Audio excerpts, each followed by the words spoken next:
The Joe Rogan Experience. What could be done to radically curb this? Like if you were the king of the world, said, Ed, what are we going to do? First off, legalizing some of the substances would probably help.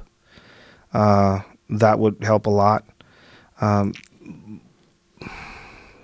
a pretty good question. But even some substances that are legal, like fentanyl is essentially legal because you can get a prescription for it. But you're never going to have like fentanyl just over the counter. It's just too deadly. Another thing that, I think about, and that's a very good question. I wish I could answer it. I think everybody wishes they could answer it. But everyone just sort of like shrugs. And so the cartels aren't just a drug-fueled business. They also have money that is in property and legitimized businesses. They work in human trafficking. Like they actually, if it used to be you can cross that border and go to the desert and cross it yourself, but now you have to pay a toll.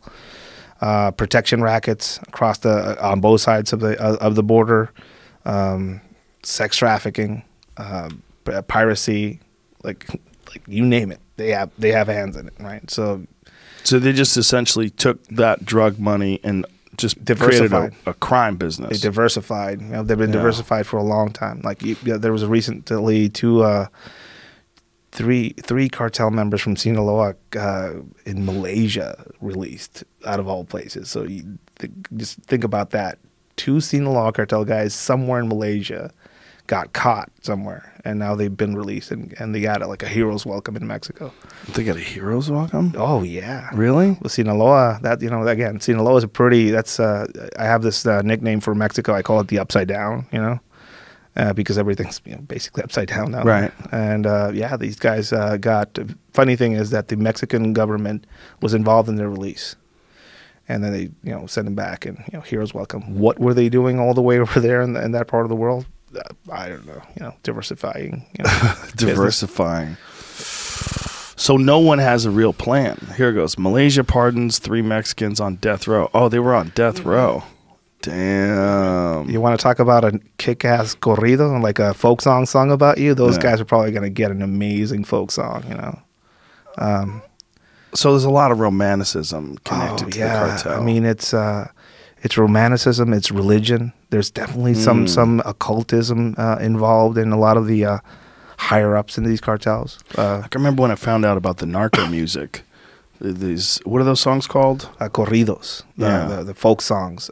There's a lot of them, There's and all of them have a secret language in them sometimes, or they're all a history of something that happened, and you pay somebody to make one for you, or somebody makes it for you, and then if you do a good corrido song for somebody, and the rivals will send somebody to kill you, Really? So like even the musicians are on either side of the cartel kind of groupings as well, which is pretty weird, I know, but it's wow. So if you're for the wrong cartel, like if you make a song, you kind of have to like go into hiding, or not play in any places where the rival cartels territories are. Oh, Jesus Christ! Will they come to your territory to come get you if you There's been a few high level singers, Mexican folk singers that got killed for messing with girlfriends of cartel members, or for singing the wrong song in the wrong place. Wow. So that's in the culture, and the religious occultism the cartels have as well. It's a pretty interesting thing. Things like Santa Muerte, the death cult that is kind of in different parts of Mexico. It's like think of a very dark Freemasonry type thing, right? Certain levels, you have people that are part of that cult, from the cops to the military to the cartels. It's kind of to prostitutes, to drug dealers. It's interesting how that kind of also has an influence on the way some people go into very risky businesses like being cops or cartel guys, and how they wear or empower themselves by some of these occult iconographies, like a reaper, or there's the Trinity is the Jesus Malverde, which is it was a folk hero from turn of the century Sinaloa. basically a bandit that got caught and killed, and he turned into a saint. And now there's a giant church to him in Sinaloa with a bunch of money stuck to the walls and pictures of guys in the U.S. with like a F-150 truck or a Hummer. Like, thank you, Malberta. I'm living the dream now because of you. Wow. 2 roadside altars with a statue of the Virgin Mary. And then you look behind her, and there's a reaper behind it because it's a hidden Santa Muerte shrine. And they do that so the military doesn't destroy them, because they have standing orders to destroy these things, which shouldn't be, but, it's kind of religious persecution, but they actually do that. It's so different than the United States. In a lot of ways it is. I don't think we understand like all this stuff. Like, I think the average person has no idea about the songs, no idea about the culture of it all. They have no idea the depth and how deeply it's connected to society down there. I mean, the death cult worship is, I think you could probably trace it back to the Aztec days, right? So there's definitely, when you see all these highly violent, bloody cartel executions and things like that, I don't know. I mean, yeah, I think there's some sort of genetic memory from those times. It's not abnormal physically for some of these people to do that type of thing. Ripping somebody's heart next to a tree is like, there's videos of that stuff out there. I remember getting contacted by people that I knew on this side of the border in the U.S. That were very curious of why all these people from the Middle East were looking at all these cartel execution videos. And then a few years later, you had ISIS doing some high production execution videos that were inspired by the cartels. Wow. So isn't it interesting that we don't think about that? We think about, oh my God, look at ISIS. They're cutting people's heads off. Well, they learned from Mexico, which is connected to us by land. It's right down you there. could fucking walk there. Yeah. Like, you don't have to fly to Afghanistan. You could walk there. It's not in Libya. It's near La Jolla. Yeah. You go to La Jolla, you see these fucking multi-million-dollar estates with this gorgeous view, and everyone's driving Ferraris and Porsches. 20 minutes drive. You're in Tijuana. Yeah, the most violent city on the planet right now. That's so right crazy. There. Yeah, and when I go to San Diego, that's one of the first things I think is what a juxtaposition. How crazy it is that this is the border to Mexico, and it's all military. San Diego is filled with fucking SEALs and Rangers and Marines and bases, and it's just all military down there. It's so military influenced, and it's right next to the most violent, dangerous city on planet Earth. More than Karachi, more than Pakistan. We were insured by MetLife, and the MetLife agent said something along those lines, like, "You're better off going to Afghanistan or Iraq than working here, basically, numbers wise." And I was like, "Thank you for that." That felt like a good pat on the back. But it seems like they're getting cartel crime confused with regular person crime. So, but that's how it always starts, It's usually starts off, and again, this goes back to everything cyclical down there, that snake eating its tail. So you get cartel on cartel crime, and then they finish each other off, and then they realize, well, now what do we do? So they started abducting people. Extortion. Just for money. Extortion comes into play, protection rackets. Cross us guy. Now they're very bold. That now they're at the party somewhere, and somebody looks at them funny, so they come back and they shoot up the whole party. I like your daughter. She's pretty hot. I'm going to steal her, and if you do something, I'll kill you, and you're never going to see your daughter again. That's how it starts. That's how it starts kind of growing. Just bold, brazen, and cruel. That's how you get it. Sociopathic. That's how you get to that point. And then again, I experienced it back in 2006 era.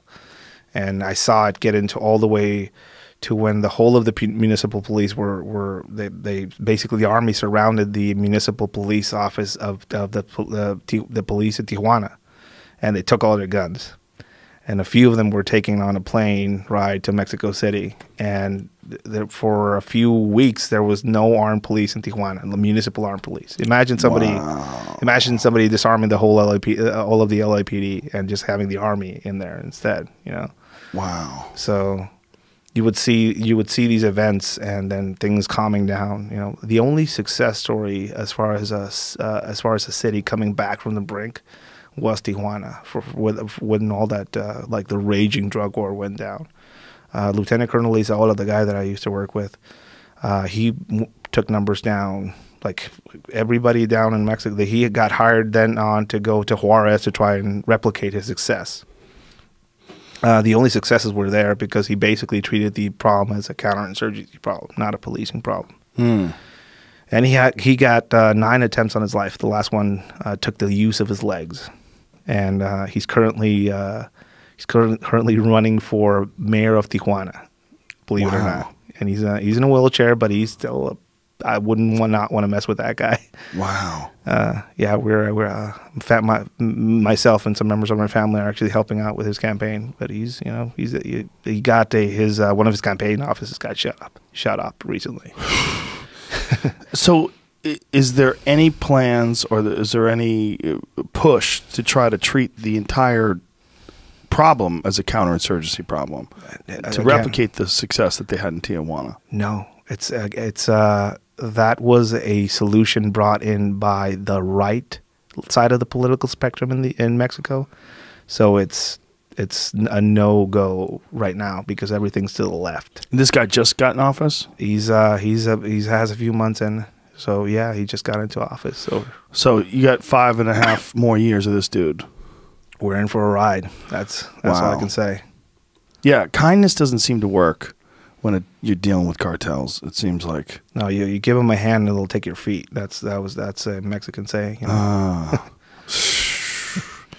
Man, for you to have been in that business and to sort of be connected to it but outside of it now, does